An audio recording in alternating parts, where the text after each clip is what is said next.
All right. So I think we are live right now. I see a little timer saying that we are live. And if we are live, welcome to the UFC 262 post fight show here on the Body Lock. I'm Ant Walker, joined by Matt Wells and Pat Auger.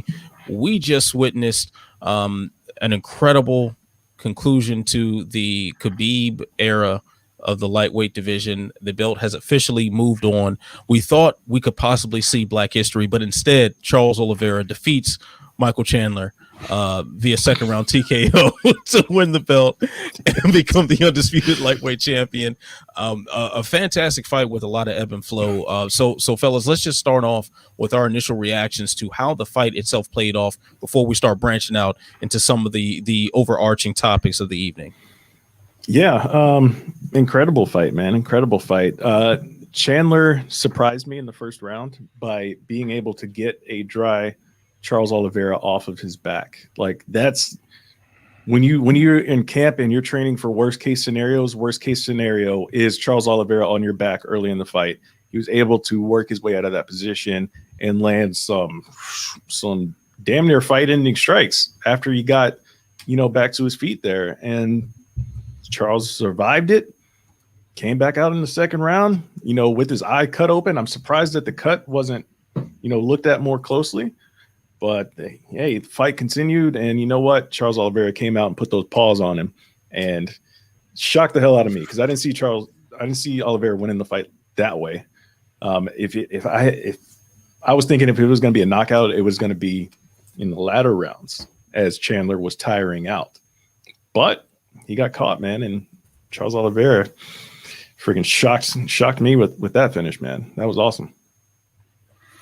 Yeah, I mean, that was just insanity, right? Like, I mean, Oliveira coming out with a low leg kick that immediately stumbles Chandler, then ends up getting Chandler's back, getting a body lock in there. Chandler throws, just slams Oliveira by jumping onto his back, and then powers out of what seems like a very tight body lock from one of the best submission specialists in the game. Manages to really hurt Oliveira. I've seen a couple of people on Twitter argue the fight could have been stopped when Oliveira got hurt and was kind of on his, all fours, just eating a couple shots. I like that it didn't get stopped. There seemed to be enough movement there, but it was close. That's for sure. He survives the end of round one, comes out round two, just lands a big shot and knocks Chandler out. I mean, talk about just a roller coaster of a fight. And you gotta feel for both guys, right? Chandler, fantastic performance round one, and then getting finished like that's gotta be heartbreaking. And Oliveira, just powered through adversity and able to get the win in that fashion and then show all the emotion he did. You couldn't script it any better. So fantastic main event, incredible, crazy, just back and forth. Couldn't be happier with how it went. Yeah, I don't think you could script a more appropriate way for Charles Oliveira to reach championship status. Like, you think about his entire career arc. He's a guy who always showed a lot of promise, who on his best nights would just be fantastic, would just be a world beater, would just be a finishing machine. And then, his very next performance, he would drop the ball epically. And now, sort of, I'm trying to fight the sneeze. Oh, excuse me. Oh man, these allergies whooping my ass. But anyway, but I find it amazing that the fight followed his career arc. You show these flashes of brilliance. You show this ability to bounce back from adversity. I mean, and he went through hell. He went through absolute hell to win that fight. And then he comes out on top. Like, that is amazing to see him win it in the way that his career has ebbed and flowed. So that's fantastic in and of itself. Now, fellas, I kind of want to talk about just the improbability. Like, Matt, you alluded to this, the improbability that Oliveira will win it like this, in this fashion, by such an early knockout. When we were making our picks, and we did discuss this as the fighters were walking out during the main card, like, typically Oliveira is not going to lose to the more brawler type guys, the guys who rely on their power and more athleticism to just go out there and just club you to death for a win.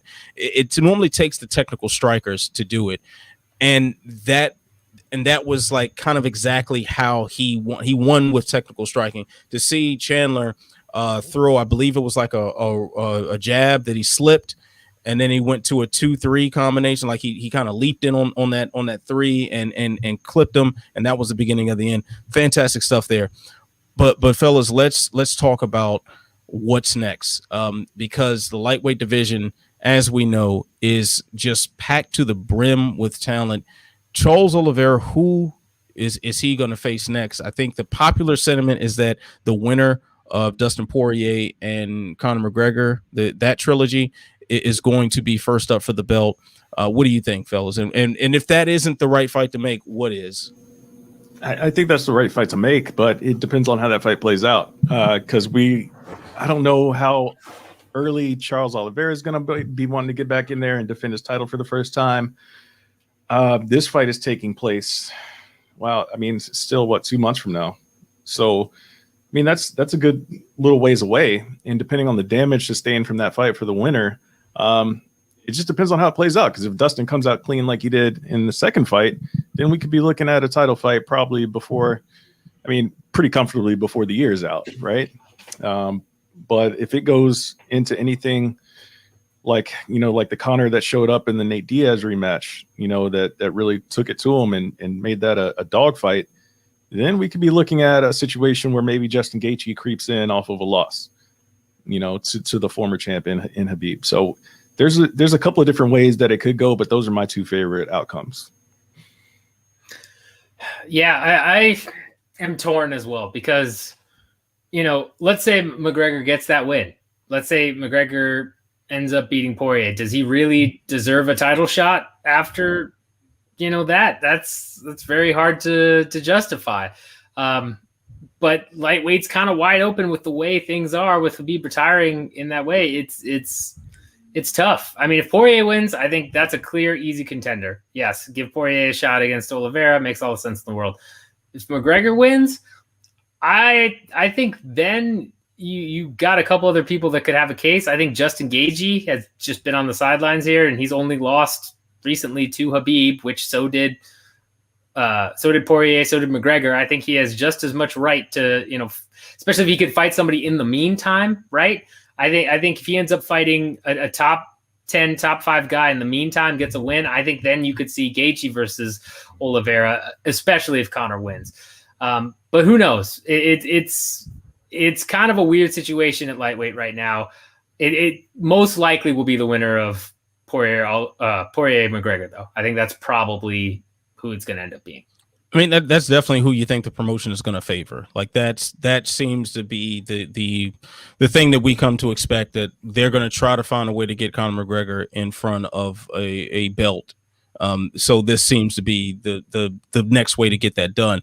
But either way, I think we're going to have some serious questions about who, no matter what sort of order you put those guys in, who is going to be defeating Oliveira if he's performing like he did tonight and like he did in his previous outing. So very excited to see that. But I'm also, he did come out on the losing end of this, but I'm kind of excited to see what's next for Michael Chandler as well. This is someone who I know at least I had doubts about his run in the UFC, what it would look like, because I think we can agree that he is certainly on the backside of his career. Like it's not like he's going to fight another 10 years or anything. So just wondering if he left his best performances behind in Bellator. But he debuted with an impressive knockout of Dan Hooker, had some serious moments, and had a case for getting this fight stopped in the first round. Where does he go from here? Like, what do you think we should see Michael Chandler do next in the octagon? He's going to get another top 5 opponent, I think, right? Because he came into this one ranked number 4 on a title shot. You could see him. I don't know how the loser situation in the Poirier McGregor fight is going to go, I would assume if Conor loses it, we don't see Conor for a while. I mean, you could say the same for Dustin too, because Dustin seems like he's been kind of wanting to, go ahead and get on out of here and call it a day. But I don't know. It's somebody in the top 5, I would assume, whoever that ends up being after the rankings reshuffle here, with everything. But he's definitely going to be in that conversation. Maybe they do Benny, maybe they do Dariush and Chandler. That would be a hell of a fight for me. Yeah, I'm thinking Chandler. Pat, who's on your mind for Chandler next? Yeah, so shout out to Adam down here who has said Gaethje. Chandler versus Gaethje make me very happy. Yeah, that would make me very happy too. I like that fight a lot, especially if Gaethje doesn't get a fight booked in the meantime and is more than willing to wait on that. I think that's a good fight for both guys. Makes a lot of sense. It gives Gaethje an easy opportunity to get another crack at the belt if he gets past Chandler. It gives Chandler an easy opportunity to stay right in that top 5 range and put that together and maybe one more in order to fight Oliveira in a rematch.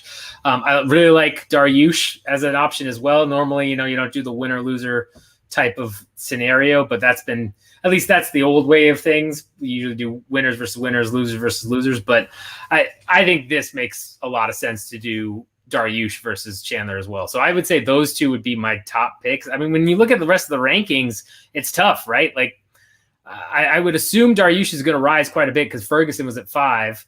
And then you've got Dos Anjos there too. That's another possible option. You could throw Chandler against Dos Anjos. Wouldn't be mad at that fight either. So one of those 3, I guess. Yeah, the Chandler Dos Anjos one, that's one I didn't consider, but style wise, that might be the most interesting to me. Like they're very similar fighters, and that would be an interesting visual, at least for sure, with just the image of them standing next to each other. And then on top of that, like Chandler's I believe Chandler was Bellator champion at the same time that Dos Anjos was UFC champion. So there's a certain synergy there.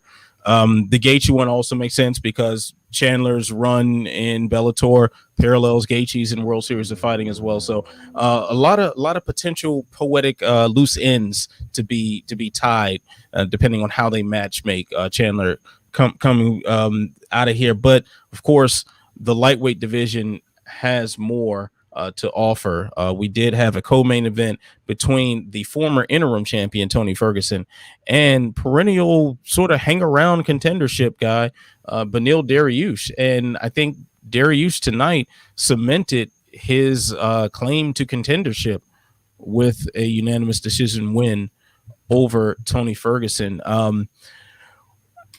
Are we thinking this is more about the decline of Ferguson or the improvements that we've seen of Dariush? A similar question that we asked following Oliveira's win over Tony Ferguson not that long ago. I don't know, man. I kind of hate those angles, like in the immediacy, right? Because I want to give credit to the guy who just won the fight and who took the fight to his opponent first and foremost. And again, this wasn't a fight where like Tony was hurt. I mean, obviously outside of the ankle, being almost ripped apart and then him not being able to support himself in that following round. But he didn't really take a lot of head damage like in the Justin Gaethje fight, right? He didn't get beat. He didn't get beat around. Like he got controlled on the mat and he tried to pull off some chokes. He tried to pull off some sweeps. They weren't working, and Dariush was just staying on top of him and occasionally landing a few punches and just getting controlled. I'm not ready to say that like this was like an indictment on Tony Ferguson or anything like that. I just think a very talented fighter in Beneil Dariush went out there and did his thing. Let's see what Tony Ferguson does in his next outing. Then I can kind of lean in towards that sort of narrative. But for tonight, it was all about Benny for me. Looked great. Yeah, I mean, I agree completely with Matt in terms of it's more about Benny's performance. He did what he had to do to win. In terms of Ferguson dropping off, I'm on the fence about that, especially because of the way this fight went down. It was we haven't seen Ferguson really do exceptionally well against the highest level of wrestlers, as I mentioned on our Fight Companion, right? We've seen Kevin Lee being able to take him down and get some good exchanges. We've seen Oliveira do it. Now we've seen Dariush do it. And I also think the fact that Oliveira ends up winning the belt tonight is just a better look for Ferguson's, past 3 losses. If you losing to Gaethje and losing to the now, undisputed 155-pound champion doesn't look that bad. And I would love to see, him fight a striker. I'd love to see him go maybe 10 through 15, somewhere in there. I think that's a really good test for him at this point to really, see just how much he's fallen off of that cliff, because he struggled. He did struggle, but he was able to still land some offense. He was able to power out, and survive that crazy heel hook that, must have messed up his leg so bad. So I really want to see Ferguson fight again. I want to see him fight somebody, looking at these rankings. Actually, who I would kind of love to see him fight would be, Diego Ferreira or, Paul Felder. I think that'd be a great fight. I think that's a really good test for him to see exactly where he is. But this was about Benny's performance, as Matt mentioned as well. Dude's been slept on for a long time. I slept on him a little bit, I won't lie. And that's, I believe, 7 straight in a row now.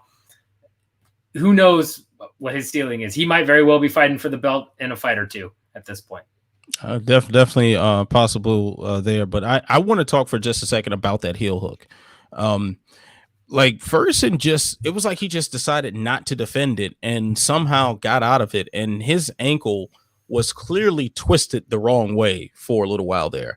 And he was clearly wincing in pain the wrong way right there. And Matt, I think you brought up a good point during the Fight Companion that some refs might have stopped that fight at that point and would have been very justified under the unified rules to be able to call a technical submission due to screaming in pain or outwardly showing how much something hurts. I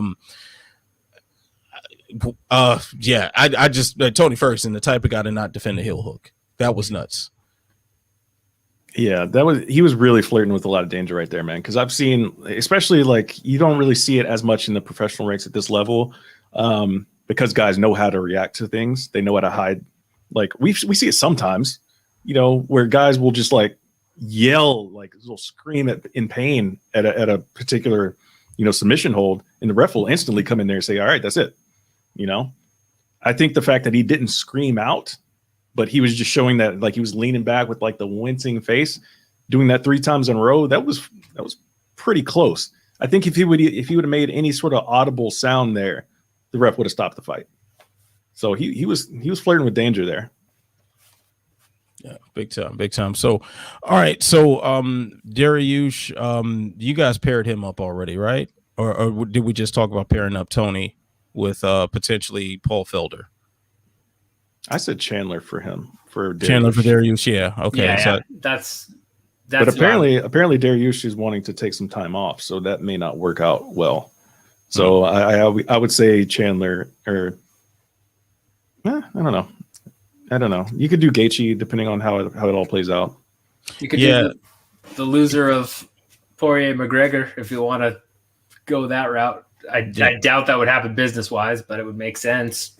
It's just happening. It's just Gaethje is just the wild card right now. With him out of action, with him not signing on to fight anybody, it's just this huge question mark that we can't ignore. And quite frankly, I mean, he can slot himself in almost any position here among the top 10 in the division whenever he feels like it. And Dariush wouldn't be a bad look as well as and Chandler too, as we said earlier. So, all right, fellas, let's keep things pushing. And of course, we'll come back to comments that you guys posted. So we're just going to run through the main card real quick, and then we'll go back through and address certain comments and questions. Matt Snell drops a unanimous decision against Rogerio Bontorin. That's exactly what I said. That is exactly what I said. So, Matt, I know he's a Fortis guy. I know that's your crew right there. Man, but tough loss for him. This seemed to be the perfect circumstances for him to pick up a win. Short notice replacement. He was originally supposed to fight Alex Perez. and instead he gets a guy who missed weight, was clearly not prepared for this evening, but once the bell rung, clearly was prepared and executed a decent game plan and got himself the decision. What were your initial thoughts watching this fight, fellas? I liked how Schnell looked in the first round and scored that first round for him. I think we all did, right? Yeah, we all scored the first round for him. But then, like in the second and third, he just kind of like faded, and he just started letting Bontorin, slowly gain more momentum and more confidence as the fight went on. And I think that had to do with the fact that he felt his power, and he's like, man, this dude kind of cracks a little bit, and he was still trying to put on the same game face, and ultimately he just wasn't able to make adjustments that he needed to, while Bontorin was able to just slowly start to ramp up his game and charge forward more and put together combinations. And he just didn't have an answer after that, man. It's disappointing because it felt like it was his fight to lose the whole time too. I don't know. It sucks. Yeah, I mean, this is a disappointing showing from Matt Schnell, and there's no way around it that he dropped the ball on this one. Especially, it looks particularly bad with Bontorin coming in late notice, missing weight, and then still getting the win. It's a big setback for him. He was originally supposed to fight Alex Perez, a former title contender. He gets past Perez. Maybe he's, right there in the title shot. Now he's pretty far back, I would imagine, especially losing to a guy who's, it's rough. And so I think when you're looking at, what Schnell could have done better, we talked about it on the Fight Companion, right? He gave Bontorin way too much room, was able to let him get comfortable. In that first round, when he pressured him, when he landed those combinations, Bontorin was stumbling. He's getting stung by some of those punches. He looked like a fish out of water.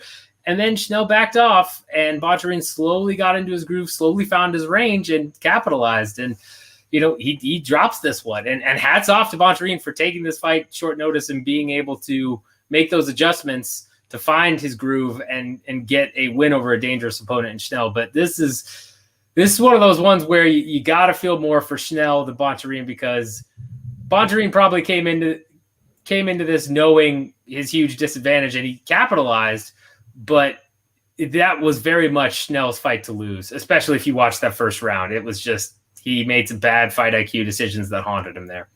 Big time. I mean, once that fight began, I think the clearest difference between the two, besides the size difference, I mean, Schnell being the much larger man, bigger frame and longer and rangier and all that, the hand speed, there was such a clear difference. Schnell's hand speed was just on another level compared to his opposition. And instead of, maximizing the opportunities to use it, that distance, that keeping that distance and having those long gaps between those flurries of offense just really allowed Rogerio to just slowly figure out how to negate that speed, how to catch the timing, how to manipulate the distance and the spacing. And that's exactly what he did. And you could see how, we gave that first round to Schnell. The second round could have gone either way. And that third round was so very clearly for Rogerio. It was just like as the fight went on, he just gained more and more momentum until, the last minute and a half or so was kind of a foregone conclusion, despite the fact that Texas judges were on some foolishness. So, by the way, too, I meant to bring this up talking about the main event. Thank God that fight got finished. Seeing the scorecards for the first round that the judges put out, 10-8 rounds given by two of the judges to Chandler in that first round. So Texas, y'all state got something to explain. Okay. I'm the only person on this panel that is not in Texas. Okay. So like I said, I just live these here. Two guys. Y'all got to explain something. I mean, everything's bigger in Texas, man, including the mistakes. What are you going to do? No, truer words. Truer words. I guess so. All right, fellas. Well, we had a decision win by Caitlin Chukagian. She defeated Vivian Araujo. That's what I said.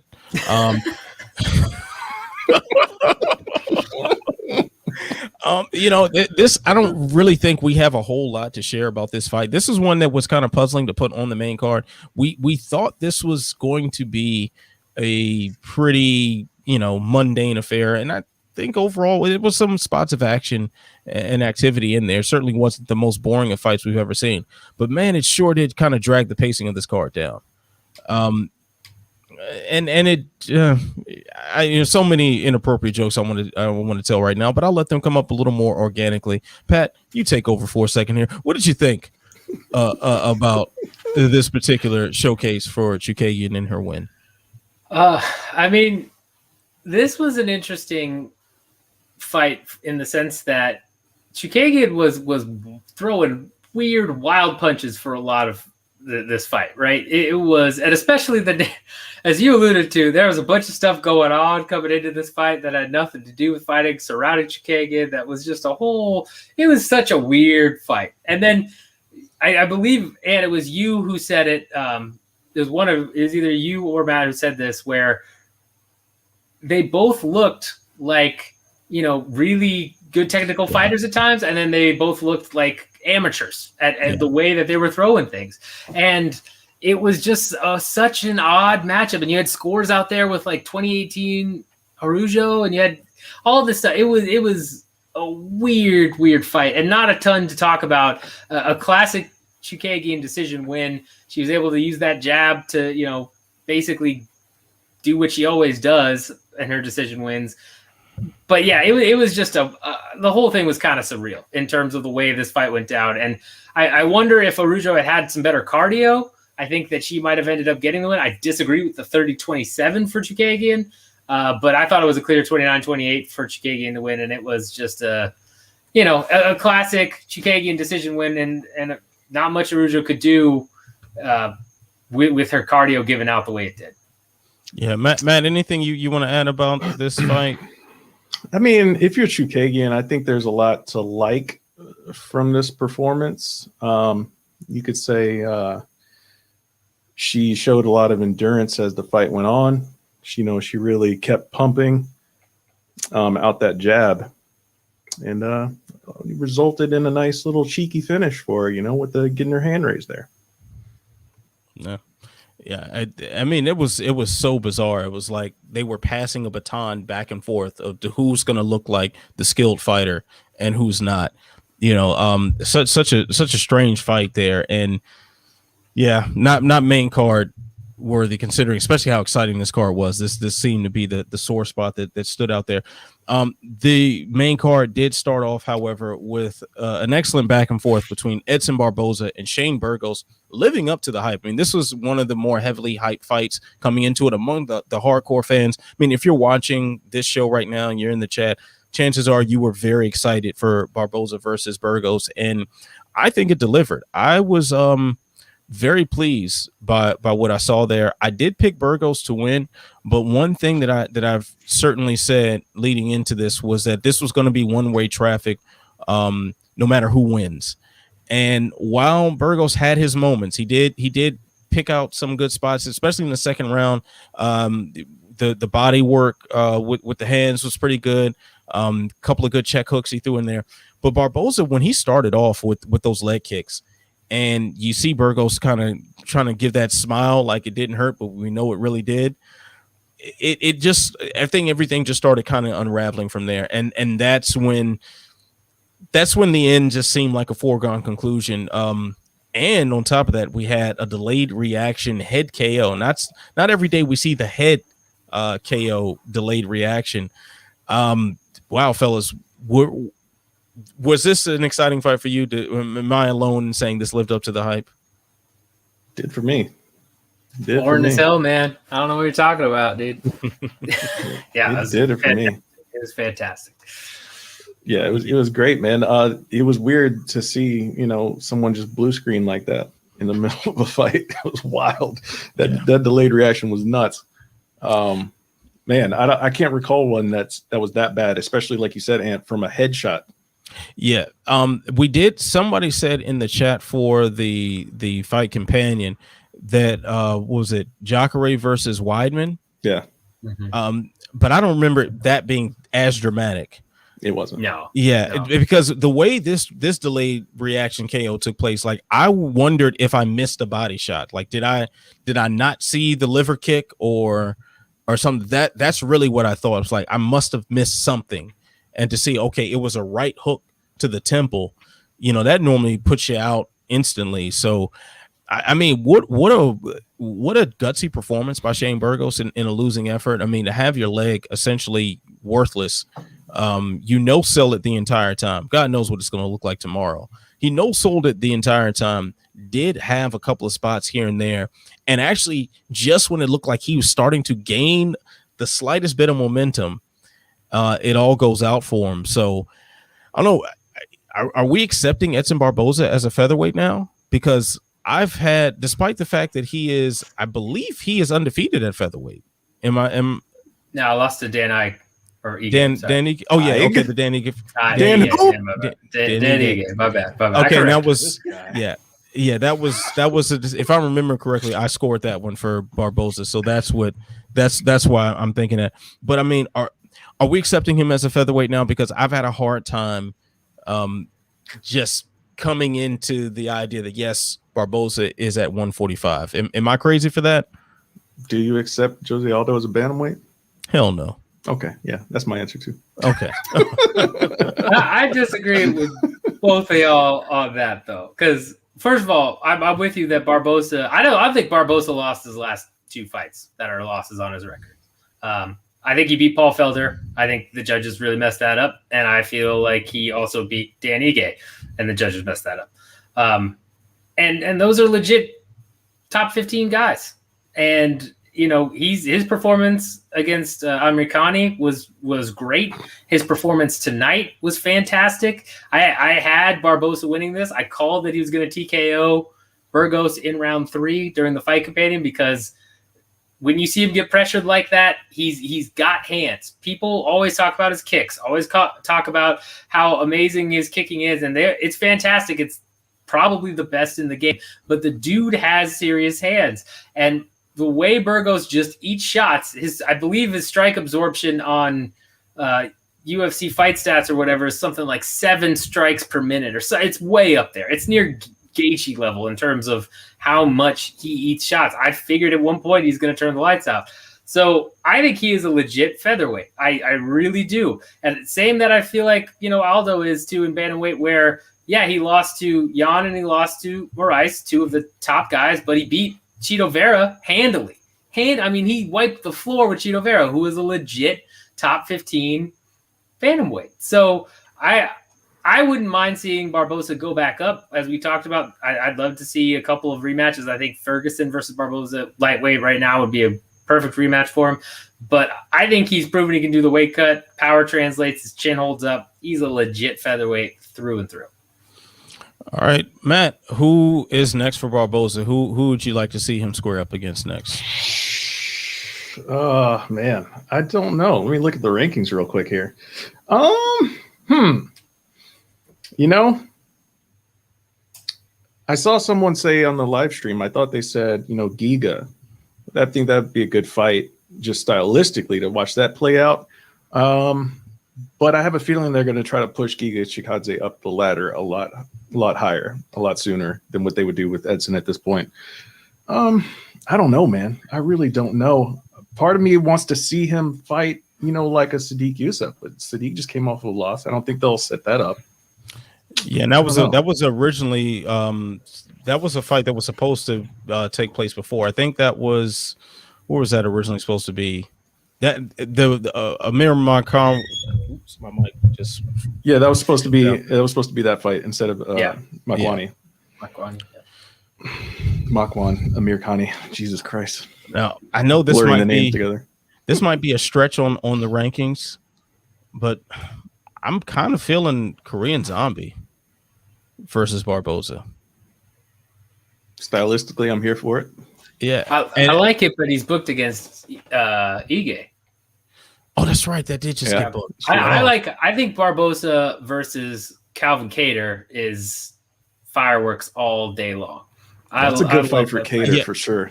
I just don't want to see Kattar fight again for a while after the Holloway fight. Like I don't want to see him fight until 2022. Straight up, like that's fair. That is fair. Could also see Arnold Allen. I think that's a solid fight too. He's up there. Yeah, I'll take that. Yeah. I'll take Arnold Allen. Yeah. So, I Burgos on the other hand, I guess Burgos he's got to start shooting down. Maybe he gets a Sadiq Youssef fight. Maybe I'll take that. Yeah, maybe take that. See, I'm in report saying Burgos versus Mitchell. I think that'd be a fun fight. Okay, that'd be an interesting one. That'd be quite the style matchup right there. Yeah, that would be a really, really interesting style matchup. That's classic striker versus grappler sort of thing. I'm really not mad at that either. Okay, cool. We'll take that. We will take that and run with it. So, on one other name real quick. Oh yeah. Okay, never mind. He's booked. All right. Okay. Thanks for that, Matt. I was gonna say Hakeem Duadu, but he's booked. So never mind. Sorry. What about Mokhtar? What about he's not booked, is he? Yes, against Hakeem. Oh, never mind. There you go. There you go. Thanks for interrupting flow of the broadcast, gentlemen. Great. That's what I'm here for. Great work. That's what I'm here for. All right, fellas. So instead of running down each individual prelim fight, I mean, there was a lot of good stuff on the prelims. Just overall, something particular in the prelims that stood out to you. Of course, in the chat, if you want to talk about any particular prelim fight, just go right ahead and share your thoughts. We'll put them on screen and we will chat about them.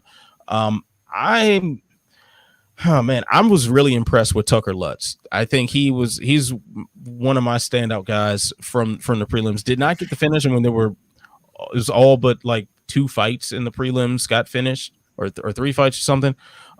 He is not one of them, but man, what an amazing performance there for a UFC debut. Like the composure that he showed, the intelligence and strike selection. I'm really liking what Tucker Lutz did, so I'm very anxious to see what he's got next. Fellas, who do you want to highlight on the prelim card? I'm going to give a shout out to Andrea Lee, man, for finally getting it done in a finish in the UFC. This is her first UFC finish. Every other fight she's been in, all 6 previous fights, were all decisions. 3 losses in a row, 2 of which were very controversial. I believe she lost the Roxanne fight. Like, that was the clear of the 3 losses to me. But she went out there. She said she really wanted to get a finish tonight. She actually found a way to do it. And I think she also proved to a lot of people that actually don't get on the mats and roll that finishing triangles aren't always that easy once you get there. Like, so, I mean, she held that position for quite some time and was able to finally transition into a triangle armbar and then gets the tap. So that was fantastic work for her to overcome the ghost of the scene of the crime of the Lauren Murphy fight. Same place, same building, everything. So glad to see her get it done and, escape the judge's wrath this time too. So shout out to Andrea Lee getting it done. The Texas judges would have been trying to screw it up somehow or another. They would have found a way to drop a ball on a very easy fight to score upon the first watch. Pat, what's a prelim moment or fighter you'd like to give a little spotlight to? This one hurts, boys. It hurts my soul, down in my soul, but I got to do it. My boy. I have a feeling. I know where you're going. Damn it. Making some sad alligator noise. Oh, my boy. Really breaking my heart right now. Yeah, the toothless alligator. Yeah, unable to get it done. Great job by Andre Muniz, who was probably on the chopping block, to be honest, if he had lost this fight. Dropped 2 in a row, had not been the prospect that, the UFC hoped for. The UFC, seemingly kind of made that clear with this fight because most everyone thought Jacare was going to get it done unless he was completely washed. And, I think that would have been it for him. So great job on him for getting it done and in that fashion. But that snap, man, it's time. That comment I was going to say. It breaks my heart that this comment is up here and not, 6 months, whenever before the Kevin Holland fight was 6 months, 8 months ago, I would have said, this is bullshit.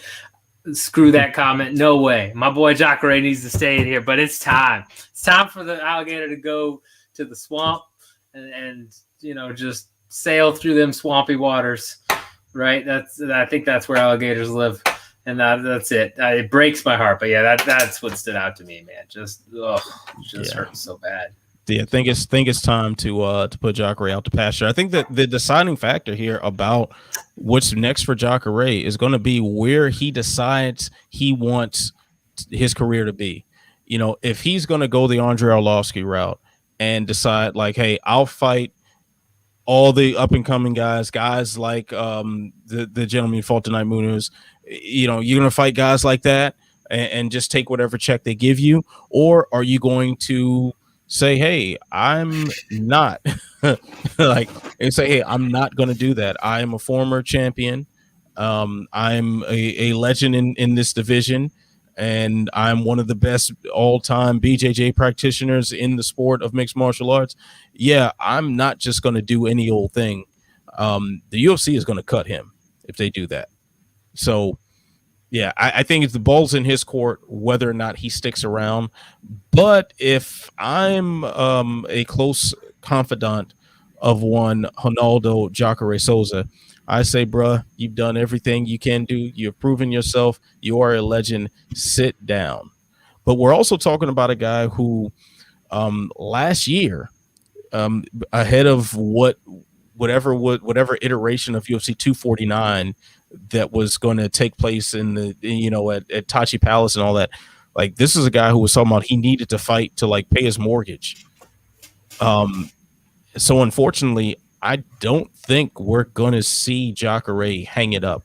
Whether he sticks around in the UFC and just takes that is one thing, but I don't know. Even with the way a lot of these other promotions are, whether they're lying or not is a whole nother story, but they're coming out and saying like, hey, they're passing up on a lot of the retired or washed veterans. So like we saw like promoters coming out and say, yeah, we don't want Anderson Silva, and Jacare might just, to keep paying those bills, you might just decide, okay, I'll just be the gatekeeper and be like the lower level gatekeeper to keep a steady paycheck. And that is a very, very sad place to see a legend like Jacare. But fortunately, that's probably what we're going to get. So, yeah. And another good comment here from Rob Iman, get Jacare a TV gig. I would love to see it.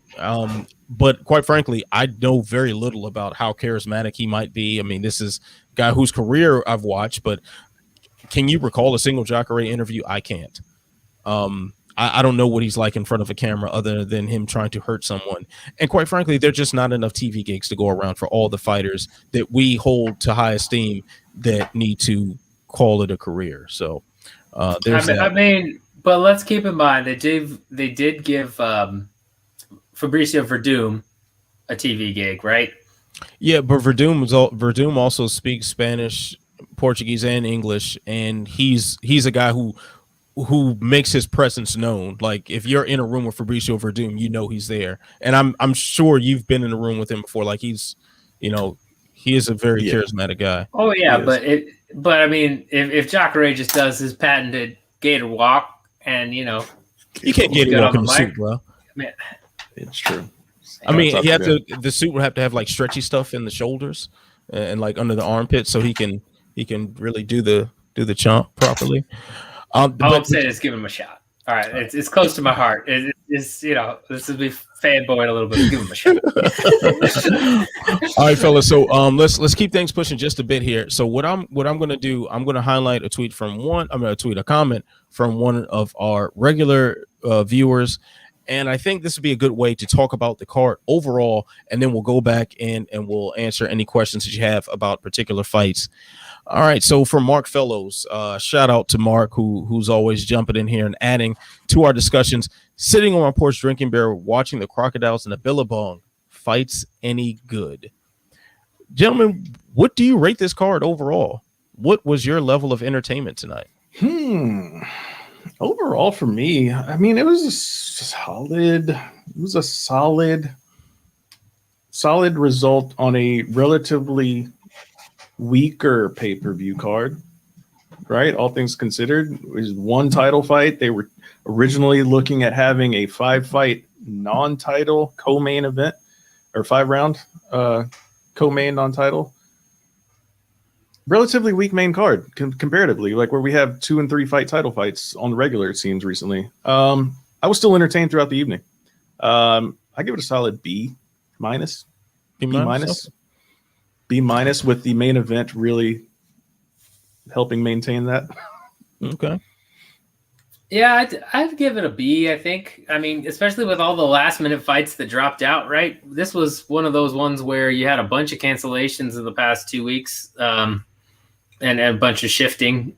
You lost Leon versus Diaz, which was a huge fight on this card, and it just got pushed back. But still, you lost Shabazian versus Manson, yeah, which was another big fight. Like a lot of fights lost, a lot of air taken out of the sails going into this. But then you've got spectacular prelims and a couple of slower fights on the main card, but then some really good ones too with Barboza and Burgos, and then the main event. I mean, you can't complain too much given how it ended up performing. But B minus, sure, that's what I'll go with. I think that makes sense. It's around that range. Yeah, I'll give it a solid B. I like this from our listener here. I'm sorry, bro. I know I pronounced your name right before. Tunbosen. Yes, Tunbosen, right? Yeah. 6 out of 7 out of 10. I'm cool with that. I would give it a solid B for me. I was entertained throughout. There were some good finishes. There were some memorable moments, and really only one fight that didn't quite hold it down action-wise, but that still wasn't the worst fight in the world, the Chukagian fight. So, yeah, overall, this is a decent card, but I think also my perspective might be a bit skewed. I think all of our perspectives are probably a bit skewed considering what we saw in the last pay-per-view. UFC 261 is like all-time great pay-per-view. That was among the better ones that I can recall for years. This was not that, but it damn sure wasn't a bad one. So and while it didn't have the name value, and we lost some of that name value before the opening bell tonight, this is one that after the fact, it's like, okay, that ended up being pretty good anyway.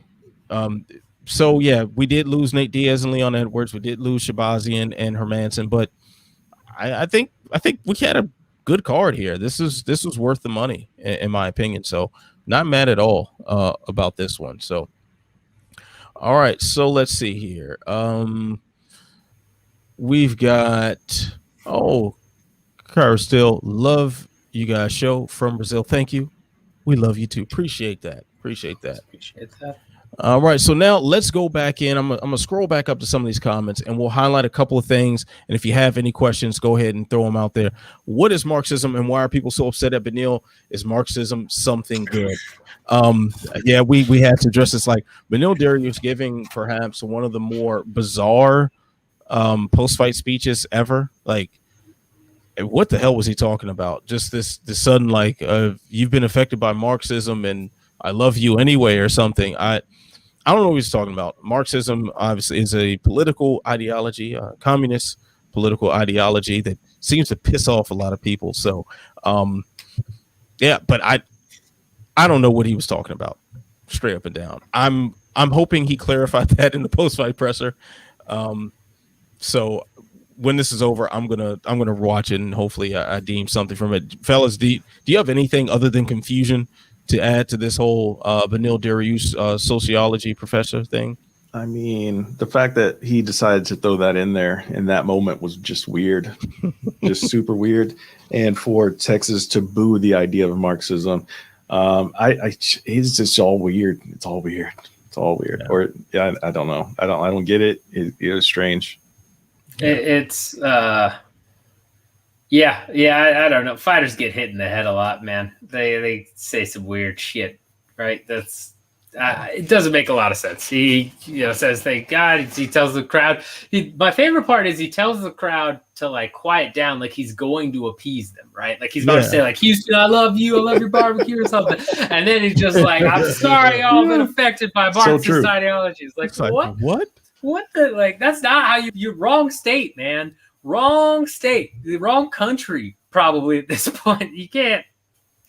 I don't know. I don't know why he thought that was the time to say it, but there you go. There you go. Bruce Bobtrotter, such an intelligent use of post-fight interview. Ghost of Karl Marx wants to throw down. I've been hearing, bro.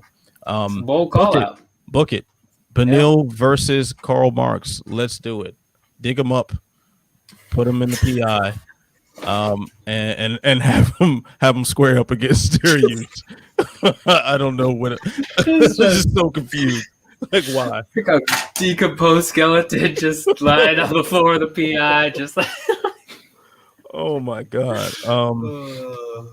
Glad. Oh, Adam says glad Murgliata ref the main event, or Chandler might have gotten that TKO. Yeah, I think there are a few other refs that would have let that run. Herb Dean would have been a wild card. You don't know what he would have done. Like for Herb Dean either would have ended it right then, or Chandler would still be getting punched in the head right now. Right. Yeah. So it's one or the other. I have no idea. Taglioni would have been the same way. That dude is so inconsistent with his stoppages. I forget, it was right. Dwight Grant versus somebody. I forget who exactly, but like he like Dwight Grant hurt the hell out of the dude, and Taglioni just let it go. And then Dwight Grant eats one big shot. He just waves it off. So that would have been another. Yeah, I'm glad Murgliata was in there too. That was a good call. Yeah, definitely. All right, see what else we got. I think that was the Daniel Rodriguez fight, right? Yes, it was. Yeah. Isn't Giga a step down from Shane Burgos? I feel like beating Burgos is better than beating Cub Swanson from Zazakita, who has contributed a couple of times earlier tonight. I don't know. I wouldn't. I understand the line of thinking here. But I don't know. Cub Swanson has been. They've been trying to put Cub Swanson out the pasture for a minute, and he keeps on shocking them. So maybe this is right. Maybe my initial hesitation to align myself with this line of reasoning is unwarranted. Zazakita may be right. I don't agree. I think Shane's actually stepped down from Giga, considering Giga has not lost in the UFC. Yeah, like he's on a different trajectory than Shane Burgos was. That's true, but in terms of rankings, that's another thing to consider here, right? Is like Burgos is ahead of Giga in the rankings right now, and so Barboza will more than likely jump ahead of Giga in the rankings, and you got to wonder, especially after Barboza's loss, quote unquote, to Dan Ige, who's at 8, to have Barboza then fight down rankings wise is a little goofy. I think that in that sense, Giga is a step down, just because from a business perspective, Barboza is only going to want to fight somebody higher ranked from him at this point, especially after that performance. So I get that logic to it. But in terms of actual competition, right, if we're just looking at merit, I agree totally with Matt said. I don't think Giga is a step down in terms of a challenge for Barboza, but I don't see Barboza wanting to take that risk, especially fighting a lower ranked opponent. Yeah, it's just that Shane's fought, bigger names at this point, and that's why he was ranked up higher. Giga is getting into that level now, to where he's going to be breaking into the top.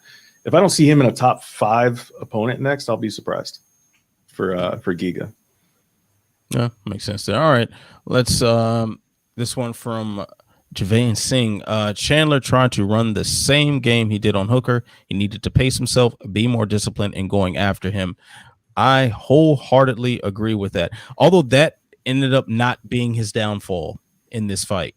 I think if the second round played out a little bit more, I think we would have seen a somewhat depleted, gassed out version of Michael Chandler, and that would have eventually led him to being unraveled and finished at some other point in the fight. I mean, all three were talking about how fast of a pace he was going in that first round, and how he got locked on in that body triangle for quite some time, and how much that takes away your breath, and then getting back up and just throwing bomb after bomb after bomb. And this is after he absorbed a few good leg kicks, and he's still planning on that lead leg and throwing. Like, we're talking about a guy who was going for broke very, very early. And while that might get you those sort of quick knockouts against Dan Hooker, they can also get you mollywopped in the later rounds. We're talking about a 5-rounder here as well. So probably not the wisest thing for Chandler to come out there just guns a-blazing like that. Now, one thing that should be interesting in how they pair him next, like say he main events a fight night and this becomes a 5-rounder. What does he do in that situation? Does he come out a little more measured? Does he pace himself a little bit more intelligently? Or does he count on, hey, my power can finish anybody, so let me just go for broke and throw caution to the wind? So good question there from or good observation there from Mr. Singh. Oh, y'all just gonna shake your heads, not gonna add nothing to that? I mean, you said it all right there. That was a fantastic. Well, thank you. Well, see, that's the way. That is the way. You know what? Take silence as a compliment. My goodness, I like it. You know what, Pat? Because you did not compliment me when you had the chance. Now here we go. This is better. You know what? I'll bring Pat back. There we go. Oh, I was about to stretch out there a little bit. Just stretch out. All right, let's see here. Another one from Zasakita. I can see Oliveira wrestle fucking Poirier like Khabib. Either way, gonna be a good fight. If Poirier gets past Conor McGregor, that matchup against Charles Oliveira sounds very, very, very beautiful. That can go a variety of ways. I'd really be excited to see that. But if Conor wins, man, that's a weird matchup for McGregor. I like that matchup a lot for McGregor, to be honest. The biggest thing with Charles Oliveira right now, and this has always been a question I had with him going into this fight, is his chin, right? His chin has always been, he's always been rocked by, good striking. If you land flush on Oliveira, doesn't matter if it was at 145, doesn't matter 155, he gets hurt. And I'm not saying that, Oliveira would lose that fight if it was McGregor versus Oliveira. I'm not saying that at all. But after watching this fight, McGregor's got to be thinking, okay, if I can just get distance right and land one big shot, then I should be good to go. Because you would imagine that Conor probably hits harder than Chandler, right?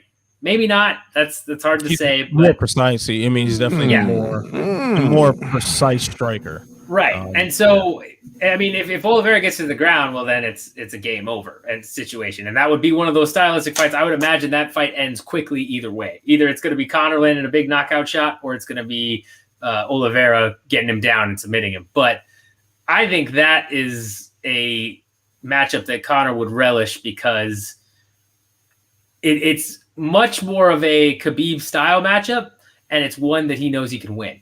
And that if he was able to knock out Oliveira, then he'd be like, look, I just beat this great wrestler, jiu-jitsu artist, and look, I was able to do that. And he would probably just he'd spin it to say, oh, I could beat Khabib. Now I've been working on this stuff, all that type of thing. Set up the Makachev fight then.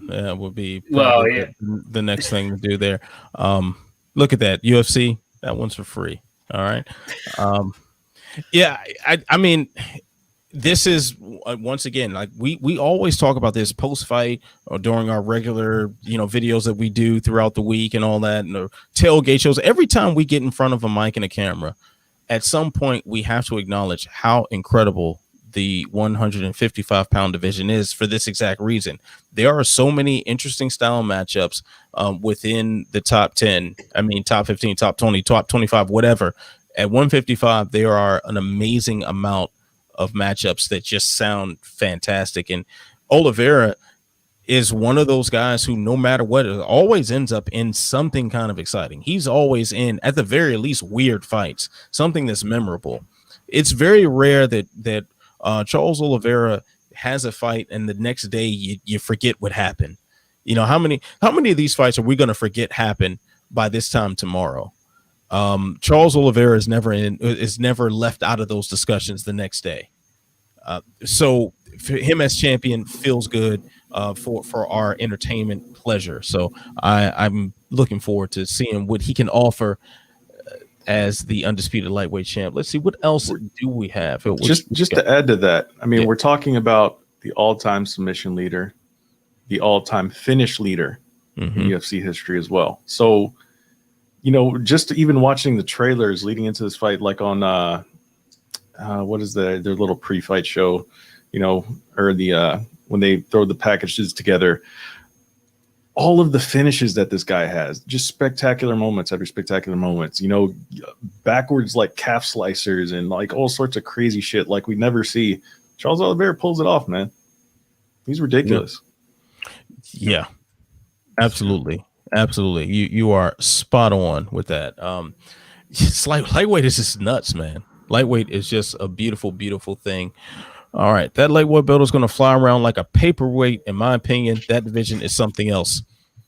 It could. Yeah, that is very true.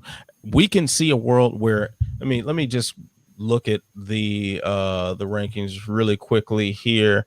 All right. So out of the top 10 featherweights, although we've got a tie for 10 with Paul Felder and Makhachev. So we'll just add a little poetic license to top 10. But anyway, Dustin Poirier has held a belt. Definitely could see him holding another belt. Justin Gaethje has held a belt. Can definitely see him holding another belt. Interim belts, mind. Yeah, belt. Yeah. So Charles Oliveira has the belt now. Tony Ferguson has held interim gold as well. Granted, I don't see him quite climbing that ladder again. Conor McGregor has held gold before. He very well could do it again. Dos Anjos, former champion as well, could do it again. Dan Hooker had a setback, but has all the skills to have a belt around his waist as well. Dariush, clearly on the rise, has the skills to have a belt on his waist as well. Paul Felder, perennial contender, who I don't think gets to the belt, but I can see him in a late notice title shot. So they actually tried that at 223. I digress. Still, right. This is a very exciting division. And then the other guy at number 10, Islam Makhachev, definitely could see him holding the belt. And most of those names that you mentioned there, like, you know, Charles Oliveira is 31, but most of those other guys are 32. So depending on how long they decide to hang around, you know, the Conor McGregors, the Dustin Poiriers of the world, depending on how long they decide to stick around, there's very strong chances one of those guys are going to reclaim the title. It's just the lightweight division, man. It's always been fire. There's so many different ways it can go. I wouldn't be surprised if Charlie, I keep wanting to say Charlie Olives every time, but I'm trying not to. I wouldn't be surprised if he rattles off 4 defenses in a row, but I also wouldn't be surprised to see him lose his first title defense opportunity either. Yeah. That's just how unpredictable this division is. Big time. So Adam saying, I still think Chandler could headline a fight night versus any of these guys. Absolutely right. And like I said before, I think that's going to affect his game plan going in. But also, too, like, you notice Michael Chandler's been in front of cameras and microphones a whole lot lately. The UFC clearly has a thing for old Mikey Chan. And they are making it very clear that this is a guy that they want somewhere near the top of the division. Matt, looked like you were about to say something there. I didn't want to cut you off. I was going to let you. No, go ahead. No, go ahead. Do your thing. Mean, can you blame him though? Like, let's be real. Let's be real. Chandler's debut in that promo that he cut in the immediacy was fucking fire. You couldn't script a better promo than like that. Like, he got on that mic. I was like, he blew me away with that fucking speech, man. I was like, that was better than what most pro wrestlers throw out there. And those pro wrestlers do the whole speech thing as part of their job, right? Mm-hmm. So he did all that. He fits the mold of what the UFC would like their champions to look and feel like, you know. I believe it was quoted. Dana White privilege was the quote thrown around earlier this week, but fits the mold. He can talk the talk. He's got the look, and he finishes fights. You know, his fights are exciting, right? So he's that type of guy. You can't really blame them, but that was also one of the talking points this week leading up for all the embedded viewers out there. Everybody was like, where's Charles Oliveira? Everybody was saying this is Ronda Rousey Nunes vibes all over again. Yeah. UFC really has to stop doing that. They really got to make it more 50-50. I don't care if there is a language barrier there or not. You got to give it more 50-50 coverage. I mean, it's tough because it's not even about a language barrier. I'm pretty sure it's just about response, right? Like that interview that Dana White did, I want to say 6 months ago, where he talked about Chase Hooper's numbers from Chase Hooper's debut on the Contender Series and the amount of views he drew and all this other stuff. And then talked about Chimaev and talked about his Instagram followers and how many followers he gained from a particular fight and all that stuff. It's all done based on that. Like Chandler must have had some big pull coming in, maybe because he was former Bellator champion. Hardcore's already knew where he was. He came in, he knocked out Hooker, cut that promo. But I guarantee that Oliveira doesn't pull those types of numbers. Because if he did, they wouldn't have made him fight, 8 people? 30 times, whatever it was, to finally get to the title shot. Yeah, I guarantee Dariush, for example, does not have those numbers. This is 7 in a row now for him. He's not getting a title shot. I doubt he's getting a contender fight. He's probably gonna have to fight at least 2 more times. It's the way that they work, and they know that. They treat it purely like a business, and it it's one of those things where we're left scratching our heads like, how are you not going to show more of Oliveira in the pre-fight and the countdowns and the embedded? How are you not going to do that? But all they care about is clicks and ad revenue from those things and people buying merch and all that stuff. They will. Holly Holm is the prime example of this. They will continue to throw Holly Holm in our face despite her middling record until she retires because she can draw, because she beat Rousey first. And that's that. It's ridiculous. But yeah, it's never going to change, man. Yeah. I wish. Yeah. And you think about, like, since Chandler has been in the UFC, what the promotion has done to kind of roll out the red carpet. So there was that rare time that a fighter who is signed that doesn't have a booking is in front of the camera during a pay-per-view, and they're like, oh, I'm just signed, and they're just hyping themselves up. That rare moment that I think what CM Punk was the last guy I remember having that treatment. Yeah. CM Punk. Perfect. I tee up the shirt. Thanks for that, Pat. $3, by the way, so worth it. $3, man, but worth it.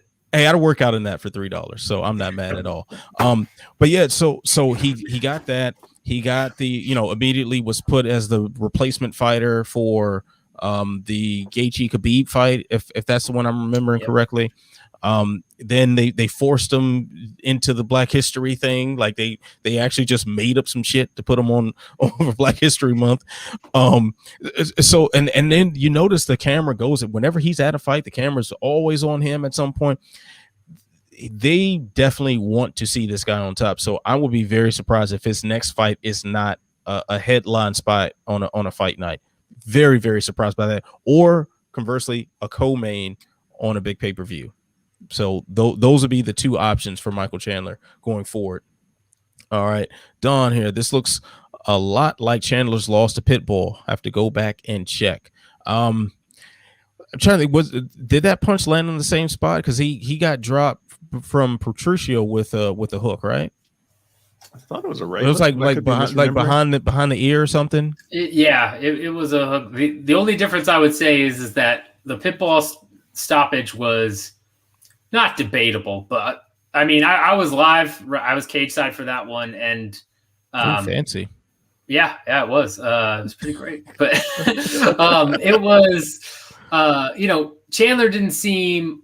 I agree with the stoppage, but Chandler didn't seem super out of it. Right? Yeah, that was like a flash KO. Yeah, if I'm remembering that correctly. Yeah, it was a flash KO, and then he got on top of him and landed like some shots, but Chandler was kind of moving, and it was kind of like, oh, maybe. I thought it was a good stoppage, but Chandler seemed okay. This one, like, Oliveira rocked Chandler a couple of times, and then when Chandler's down, Chandler's down. Chandler didn't protest it. It was clearly, that would be the biggest distinguishing factor in this particular fight. Yeah, it was a right hook, behind the ear a little bit that kind of knocked him off. So I just pulled it up. Yeah, and that was a terrible stoppage, but whatever. All right, let's see. Rob Iman over here, echoing some of our sentiments from earlier. Dariush versus Dos Anjos, Ferguson versus Felder should be next. Dariush versus Dos Anjos, interesting one because they were training partners at Kings. I know Dos Anjos has left that camp a couple years ago. And is he still like officially at Evolve, the Singapore camp, the one championship thing? Is he still there? I'm not sure. Yeah, because I remember he was leaving Kings to start his own gym, and then he popped up at Evolve. So I don't know what the deal is with his training situation now. Other than I think Jason Perillo was one of his coaches, if I'm not mistaken. He fights out of Evolve and Team RDA in California. Okay, yeah. So his team in Orange County, and and I think Perillo's his boxing coach, but yeah, he does the Evolve thing. So, so I wonder if that would be a roadblock to that fight or something that would increase the likelihood of it happening. From my understanding, his exit from Kings wasn't hostile or anything like that. So who knows if that fight can be made, but I imagine this high in the division, you're gonna have to fight people you like. So they probably would just go ahead and sign on the dotted line. Ferguson and Felder sounds like a great action fight, as we said before, and a good test for both men who kind of question marks of where they belong in the division. So I like both of those, Rob. Good choices there. Zazakita Barboza is a legend. Can't wait for him to fight someone like Qatar or Josh Emmett. Yeah, I mean the Qatar thing. I don't want to see Qatar fight for the rest of the year, as I said before. But Josh Emmett, I ain't mad at that. And that's an interesting style clash as well. I imagine Emmett would be trying to push the similar pace, like the fast pace that Barboza had tonight. Emmett would push that, but it would be more boxing focus, and that would lead to something very interesting. So once again, a potential one-way traffic, no matter who would get the win there. What else we got? Any questions you guys seeing that you want to address? I got one that I noticed over here. Let me just go ahead and find it real quick. It's about my boy Jacare. I love this idea. Jake Paul versus Jacare. Do it. Get some money, so he doesn't have to keep fighting. He just fight once and then it's done, and then he could, So shout out to Brian. Great call here. Well, we gotta hope Jacare paid. Well, we gotta hope that that Dana releases him from his contract, because otherwise they'll block it like they did to GSP against Oscar De La Hoya. So or they'll let him do it if he likes Jacare enough, like they did with Askren, because I don't believe Askren got released. I'm pretty sure Dana was just like, yeah, go ahead and do it. Okay, and I know Dana did the same thing for Stephan Bonner to fight Tito in Bellator. So yeah. Good points there. Let's see what else we got.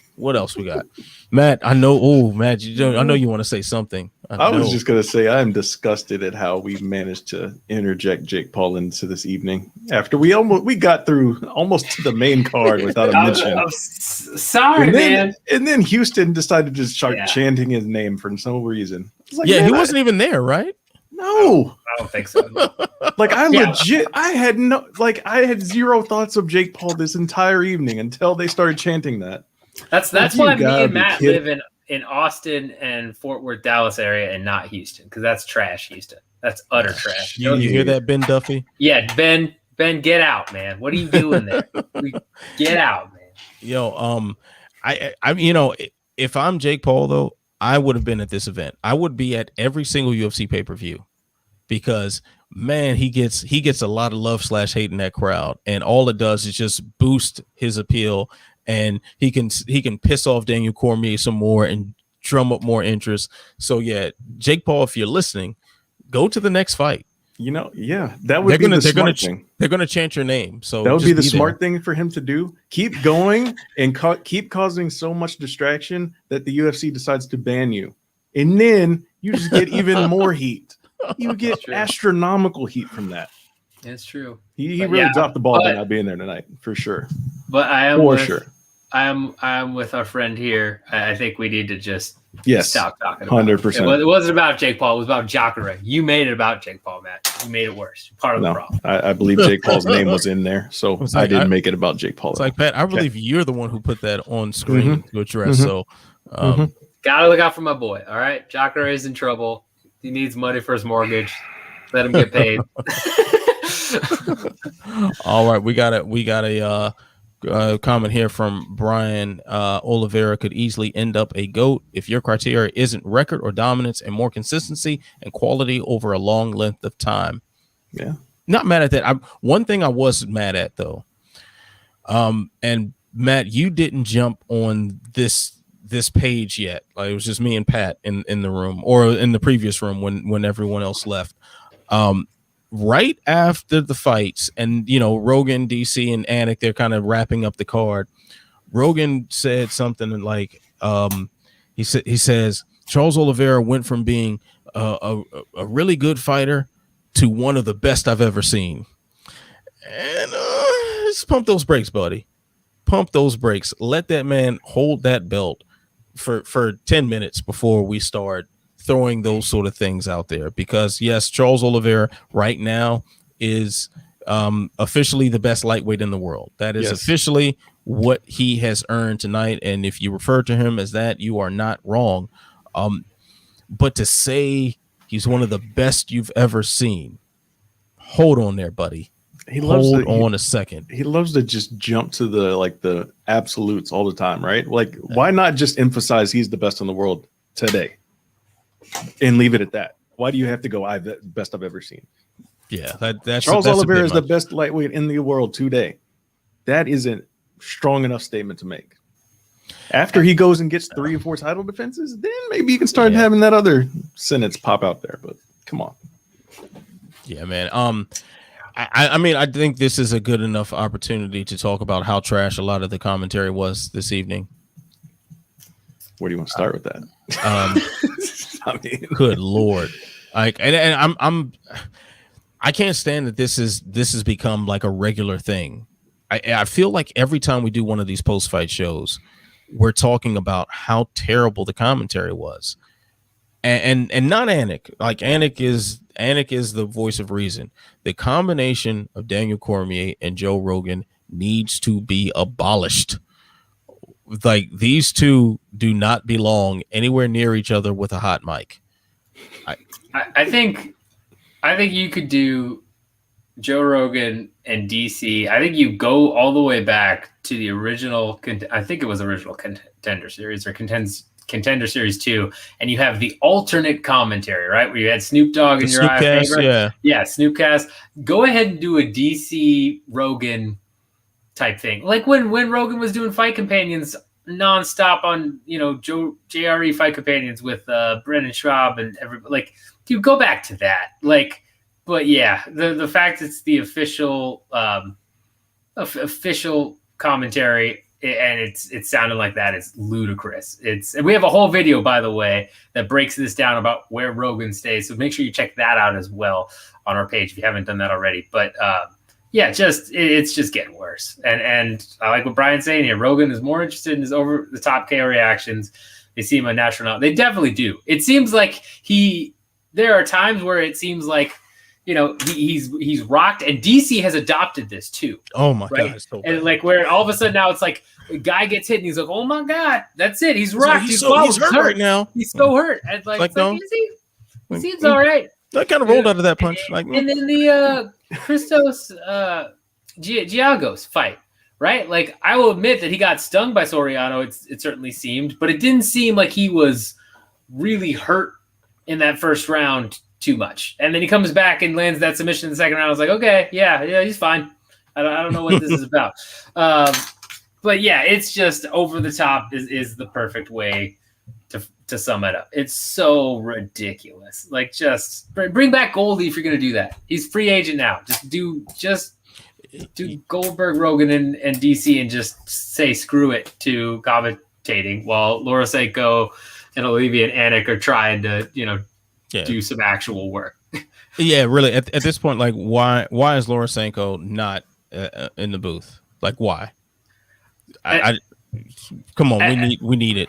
LFA's commentary team right now is better than the UFC's. I would say that. I would say I like Chiesa and Seiko and Joban way better than I like those. I mean, that's my personal opinion because I disagree because I enjoy the laid back vibe that they bring. Like they bring a straight up fan vibe, and I like that. I think some commentary teams could be a little bit too buttoned up, and it feels like you can tell when they're trying to be too buttoned up and just keeping it too professional. I like that they don't take themselves too seriously. Yeah, they can get a little bit too crazy at times, but one of my favorite things after like a ridiculous knockout in the main event is, the commentary reaction cam, and you see them just going crazy over there. Like they're enjoying the sport as much as we are at home. And I love that vibe comes through.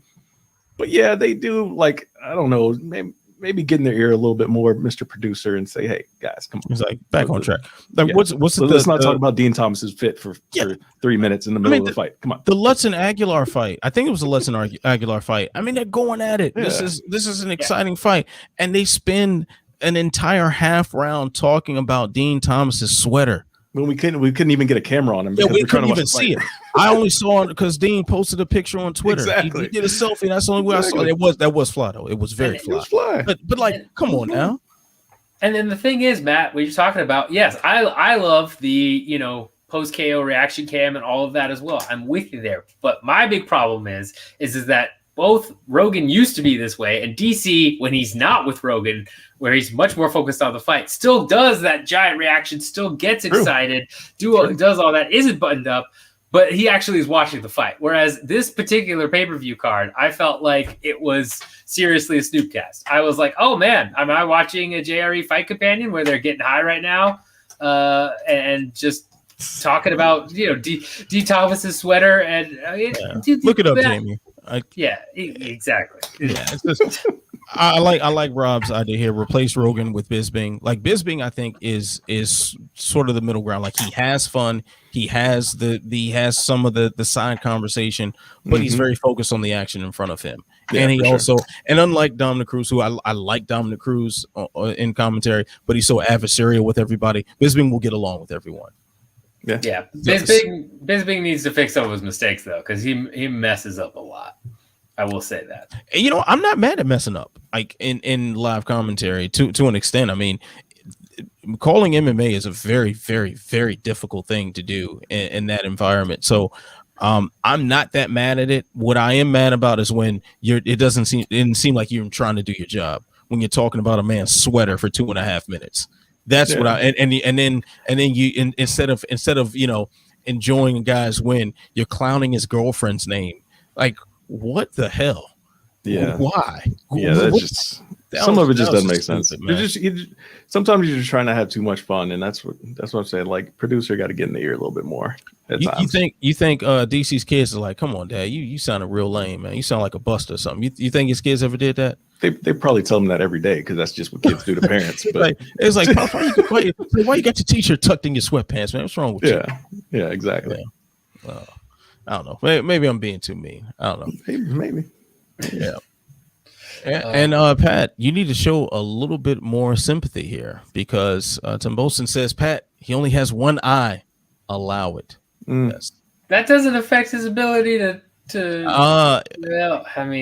It clearly didn't affect your ability to be a good human being. So, wow. Whatever. Sick of your shit, Pat. Sick of your shit. All right. So to transition to something we need to talk about before we wrap this up, because this has been tweeted out and I've been thinking about bringing it up, but then you brought up commentary. So here's a question for both of you guys as well as anyone watching. Oliveira, in his post-fight interview, said he still feels like a featherweight. And if Dana White gave him an opportunity to go back down there, he would do it. Yeah. Yeah. Dude just won the 155-pound championship. And he's saying, like, I still feel like I'm at 145. I'd love to go back down. Despite all of the weight misses, despite all of the struggles he had. Oh, no. How do you guys feel about this? Because this is... First off, you know how much I hate in the immediacy of a new champ being crowned, they immediately start talking about a different division. That is my pet peeve in the UFC right now. Coupled with the fact that it's this guy who missed weight so many goddamn times, 45. Oh, I hate it that much more. I saw these tweets come out as we were,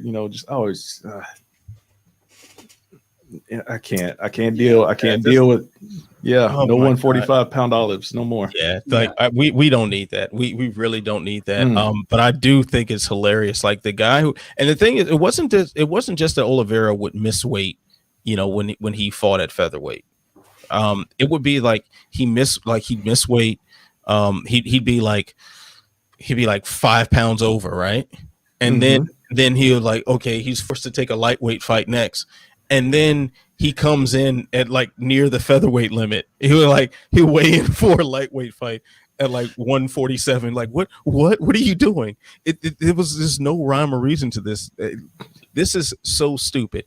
If Charles Oliveira wastes his time and destroys his body making 145 again, or attempting to make 145 again, he deserves no belt.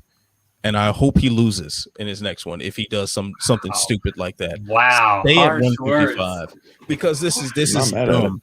This is dumb. It's just dumb. Like you have not learned your lesson. I mean, so I agree that he has no business going back down, and that's a ridiculous sentiment. But I don't hate him calling for trying to get, a second belt.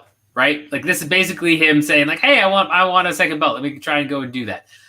Mm-hmm. Yeah. Why would you not? Like I guess he's looking at Usman and like, nah. Right. Oh yeah. No, we're not doing that. We're not doing that. And obviously he faced a lot of adversity in this fight. And here's the thing. If you lobby for a second belt opportunity, and then let's say he did get it and he goes down to featherweight, let's say he just gets destroyed. Well, he still gets to keep his 155 belt. And that means he's making, I don't know how much money in his next 2 fights, because he'd be able to get champion pay going down and he'd get at least champion pay defending once. It's not too shabby. It's not, business-wise, yeah, that's what you do. You definitely call for a second belt. It's the safest move by far. So I'm not mad he's calling for it. I'm really not, because he has fought at featherweight. He's gotten wins at featherweight. I get it. But at the same time, if Dana entertains this and we see him go down to featherweight, just God damn it.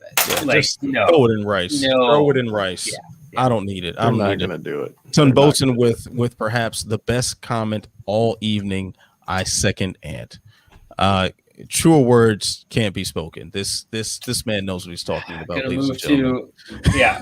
I remember take that comment off the screen that quick. Okay. Yeah, Olives has 3 strikes, missing weight at 145. Yeah, he should be allowed to go back down. It's nuts. Defend just they better not even book him for that stupidity. Really and featherweight is too stacked for this too. Exactly. Brian says, wonder if he's subconsciously worried about continuing to get hit by lightweights. Especially maybe, I don't know about that as much, but. Yeah, this couldn't have been a fun fight for Oliveira, right? Like, he got it done. He got the win. But, the first round especially, it's not like he went out there and dominated. It's not like he did what he did to Ferguson.